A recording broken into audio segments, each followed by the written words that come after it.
Welcome back to another edition of Getting Real with Reality Wellness. We're joined again today by Nicky, Visser, organisational psychologist from the Reality Wellness group. Nicky, welcome back. Nice to talk to you again.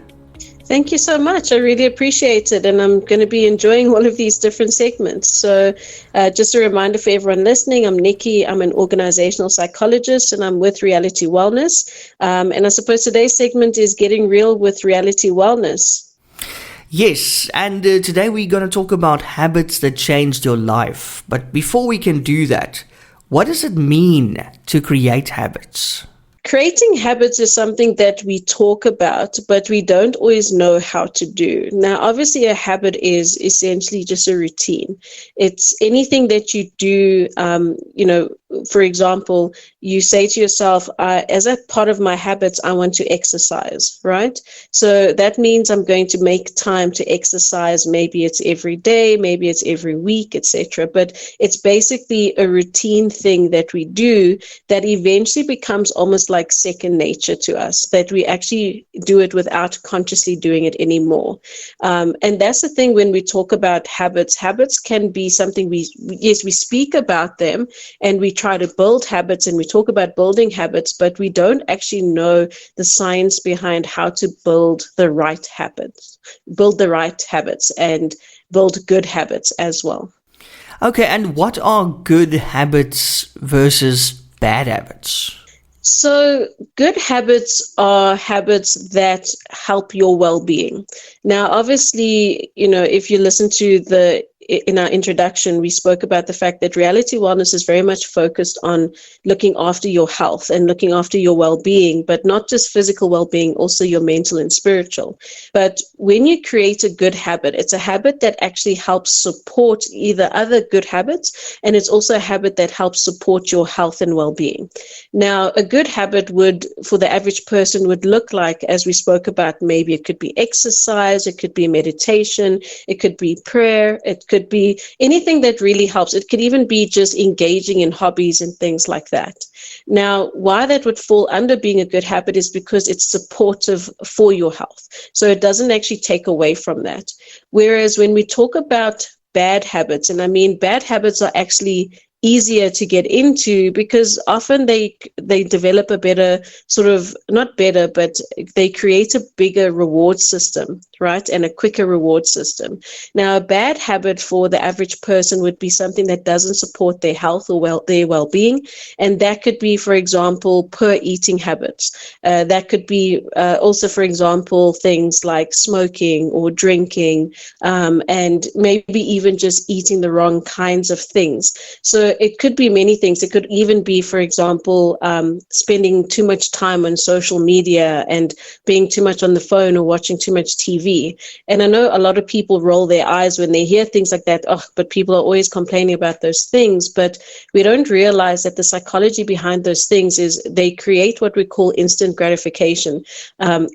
It releases these hormones that make you feel good instantly, and that's why they're so easy to create as habits. But as a result, they're things that don't support your health long term, and they actually can be quite detrimental to your health. And I'll use the example of social media. Social media, although is nice to get involved and to see things, it's fun, it's entertaining, and sometimes some people get their news from it. But sometimes social media can be very dangerous because it can create, some kind of phone addiction because of the instant gratification you get. It's also been linked to a lot of other mental health disorders and issues as well, such as anxiety. It's been linked to depression and things like that. And it's because of the result of how people feel when they're on social media versus when they are not on social media, and when they get the right number of likes and when they don't get the likes. And I mean, I'm sure you can think of maybe for yourself, or maybe, other people, maybe like a lot of the younger generation who are very much more involved in social media, you'll definitely see there's a difference in their behaviors and the way they act if they're not getting all those likes and things like that. Yeah. And I mean, let's be honest, it feels good when people like your stuff, and acknowledge you, and it makes you feel good. It makes you feel seen. I think that's probably the word. And I know what you mean about that, because when the likes go up, people get really happy. When the likes don't go up, people just delete the content anyway. Yes, exactly. And I'm actually finding that it's becoming quite common to see a lot more body dysmorphia and things like that amongst the younger generations. And it's because they don't necessarily get that gratification if they don't get the right likes and things like that. So, and it's not saying you can't have some bad habits. It's not saying that those things you must completely cut out, but it's more about creating habits that can be moderated, if I can put it that way. A bad habit is only a bad habit if it's not moderated. Yeah, I like that. It makes sense. Nicky, what habits changed your life? I've gone through quite a journey, and I sound like an old person. Like I've lived this very, very long life, but I had gone through quite a difficult time a few years ago, in around 2019, and I'd also worked for quite a difficult company as well at the time. So that also created such a strong emotional response in me, and I had a lot of anxiety. I think I was suffering with burnout at the time, etc. And it led to quite a bad event that occurred, but eventually, after that event, I said to myself, something needs to change. And before I hurt myself, okay? And so what I decided to do was change the way that I did things. But often I had this thing in my mind where I said to myself, I don't have the time. I kept saying, I don't have the time. I don't have the time to exercise. I don't have the time to do X. I don't have the time to do Y. And that was my consistent excuse before the event that happened. And then afterwards, I was like, even if I don't have the time, I have to make the time, and I need to make it a habit. So I started off with very slow. I started off with, first and foremost, going to therapy. And I know a lot of people go, therapy, what is that? Like, why would I go to do that? A lot of people get shocked if you talk about therapy because, again, it's that social taboo around talking about mental health. But therapy really changed my life. And it was ironic because I'm an organisational psychologist. So you would think, oh, no, but you should be comfortable with going to therapy. But I actually wasn't. I hated the idea of going to therapy because I was like, why would I go? There's other people with bigger problems in life. Why should I go, to therapy? But going to therapy changed my life.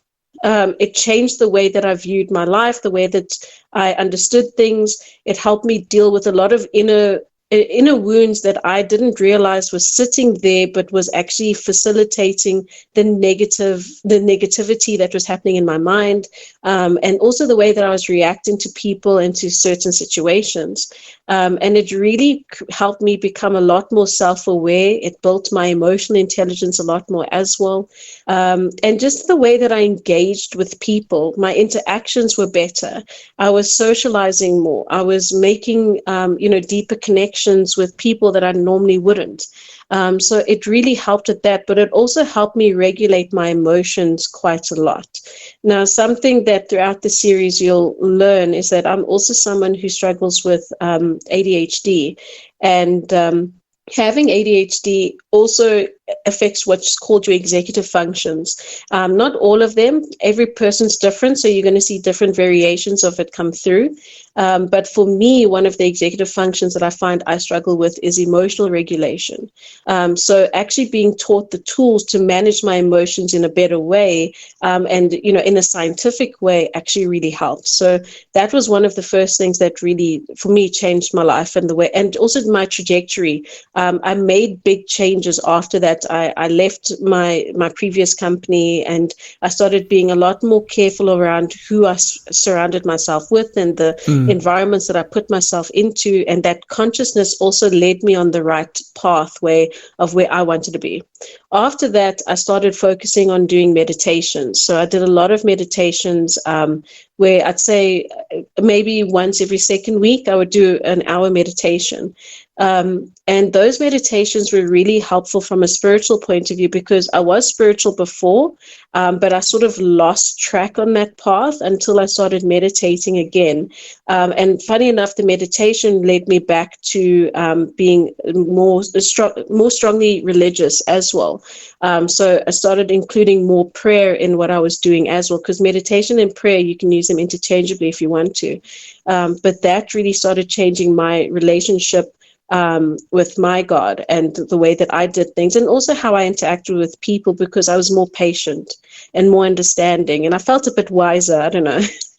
And then a final habit that really changed my life was boxing.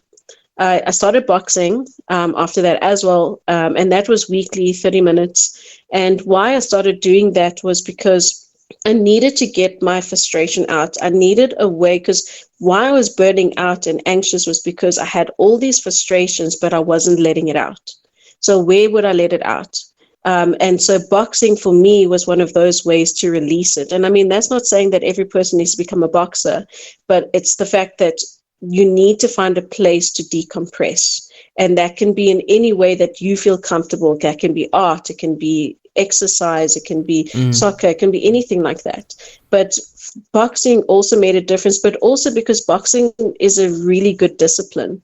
It was just like, it's not just you hitting things. You know, a lot of people think it's just that, but there's an art to boxing. And, you know, having the instructor that I had, he taught me that art. And I think it also taught me the importance of having discipline, having focus, being goal-oriented, etc. And I think that also changed the way that I viewed the world, and also put me on a path of deciding this is what I need to be disciplined in life, so that I can move forward. I think it makes you more relatable also because you've gone through this. And by the way, well done on getting out of that company and swinging it around in your favor. I think that's brilliant. And I know it's very, very hard to do that. So well done on that, Nicky. And you know, people can relate to this. Thank you. No, I appreciate it. And I mean, I don't know, do you have any habits that you know, for you has been quite important?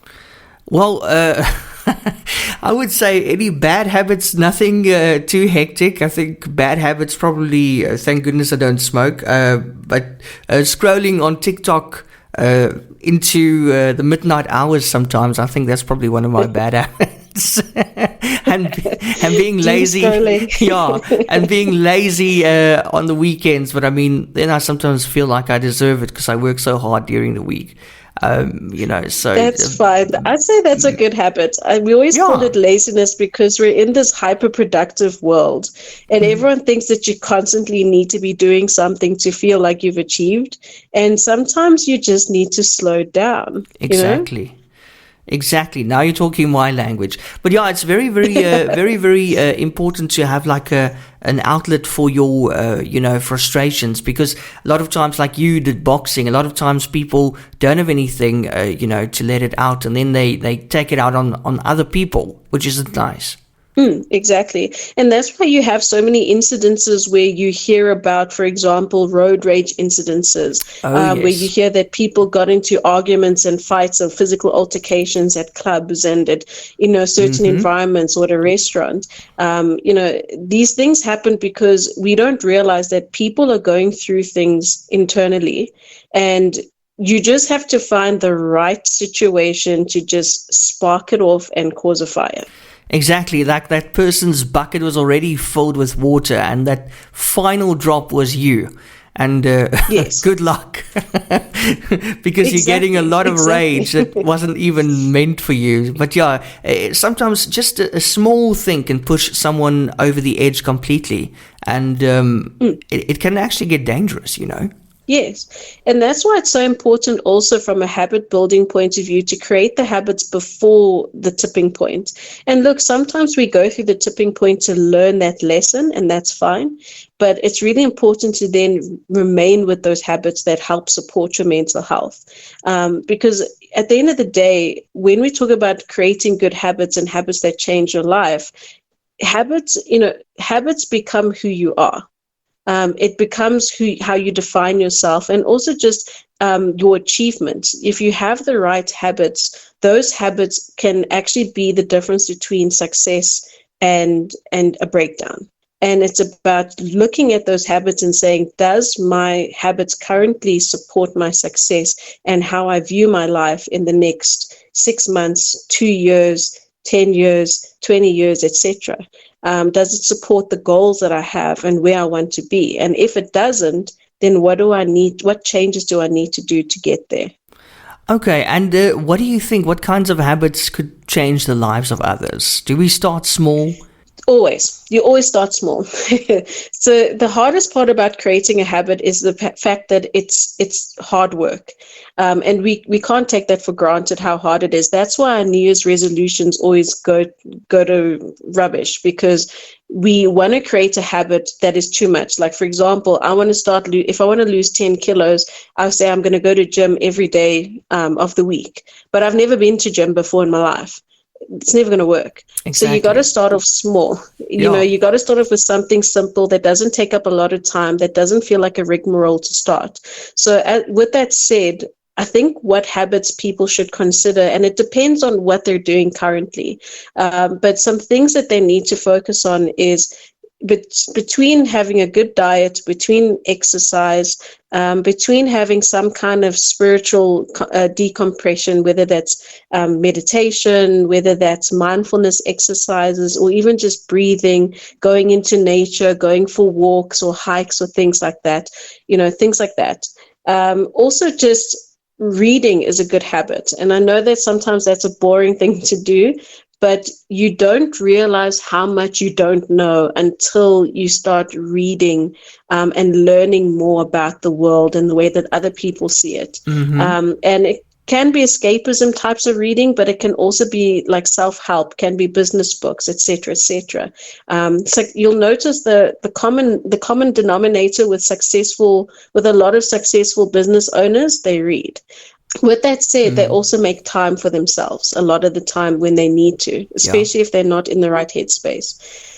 I'm trying to think some other things that besides exercise, diet, reading, meditation, I would also say just having a hobby, having something you're passionate about, finding purpose in those things, and also making time for family, doing hobbies and things like that with family that can include everything. It's nice to have a community with you, but it's also, family and friends, should I say, but it's also nice to have a way to have a bit of fun, something that you can enjoy. And I know that, again, always people say, I don't have the time. But the fact of the matter is you got to make the time, even if you start off with 5 minutes a week and build it up to 30 minutes a week. I started my habits with only using up 30 minutes in total a week on average. And I mean, that's 2 hours a month. And that is not unreasonable. Yeah. And then I built up to getting to about 4 hours. But I mean, if I had to ask you, is 2 hours a month or 4 hours a month unreasonable for you?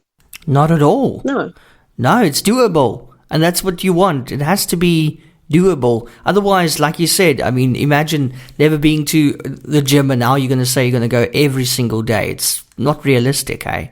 It's too much of a demand. Exactly. Yeah. Exactly. Yeah, I agree with you. So what can the average person do to make it happen and make it happen successfully? I suppose we have to, realize that we have bad habits first and then just start fixing it. Yes. So I think the most important thing is to figure out what is your goal. So if you want to create a habit, it's all well and good, but why are you doing it? What is your why? If you aren't convinced of your why, then often those habits also fall away too. So I think first and foremost is a mindset shift. I think the second then is to plan. And I know, again, it sounds really boring, but you need to kind of plan how it's going to work. So, and I'll use an example. Let's say you want to break a bad habit. You want to stop smoking, or you want to stop drinking, or maybe you've got an addiction or something like that. You cannot just stop those things. More often than not, you have to go on a program where you wean off of those things, unless you've got a really bad drinking or problem or something like that. Then obviously you'll go to rehab where they do a detox. But if we're talking about just your standard smoking or your standard those kinds of habits, you've got to wean off of it slowly so that your body doesn't panic, because that's what happens. Your body panics and it's like, what are you doing? Why are you stopping this? And that makes relapse a lot more likely. So you got to put yourself on almost like a weaning off plan to figure that out. And then you got to follow through on that and be consistent with it, and try not to if you do make a mistake, don't make it twice in a row. Try to make it once off and then try get back on track again, put yourself back on the rails. But that's just if you're breaking a habit. If you want to create a habit, it's the same process. But you got to also make it fun and exciting and things like that. You got to want it. So, for example, if I want to start exercising, I've got to have a goal in mind. Why am I exercising? How often can I make time to exercise? So if I can only make 5 minutes this week, what does that look like? So this week I'm going to do 5 minutes of walking at the office. Then next week I'm going to do 10 minutes of walking at the office. Now I can, after work instead, I'm going to go to the gym and I'm going to spend 20 minutes at the gym. So you've got to build up those habits slowly. And also when you've achieved a certain point, so make sort of milestones that you want to achieve and say, okay, I'm using a random time, September, I need to be going to the gym 2 times a week. When I do that, I'm going to reward myself with something. Or I'm going to put a star on my board or something. It sounds so silly, but that makes us feel good. Yeah. So rewarding yourself makes a difference in getting those habits done too. Okay, because I always say, rewarding yourself if you've done something that was particularly difficult for you, or you finally achieved doing something that you've always wanted to do. I think rewarding yourself is so hard. I'm not talking about buying a new car. Maybe if you're in a position, why not? But, like small rewards or things you've always wanted, like on your wish list. Buy one of the things on your wish list for yourself so that you also feel that reward. So I'm very glad that you mentioned the reward part, Nicky, because that's very important to me as well. And it creates a habit, because you must remember your brain's conditioned to look for things that reward you.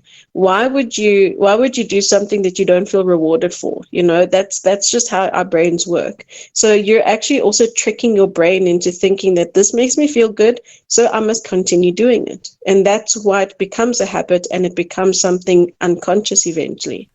Exactly. Nicky, any resources or books that people can look at that would help with good habit building?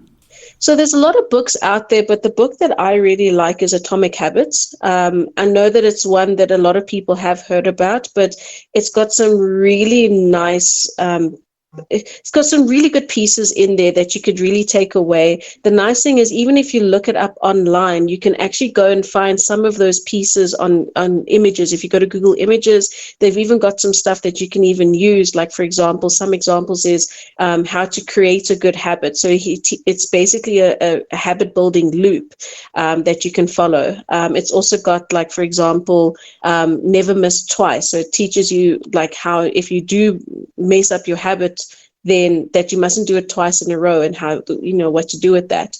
And also the nice thing is James Clear. So the author is James Clear. He's got a few podcasts on it as well. So if you're someone who just hates reading and don't like to listen to audiobooks, he actually summarizes it so nicely in some of his podcasts, you might not even need to read it.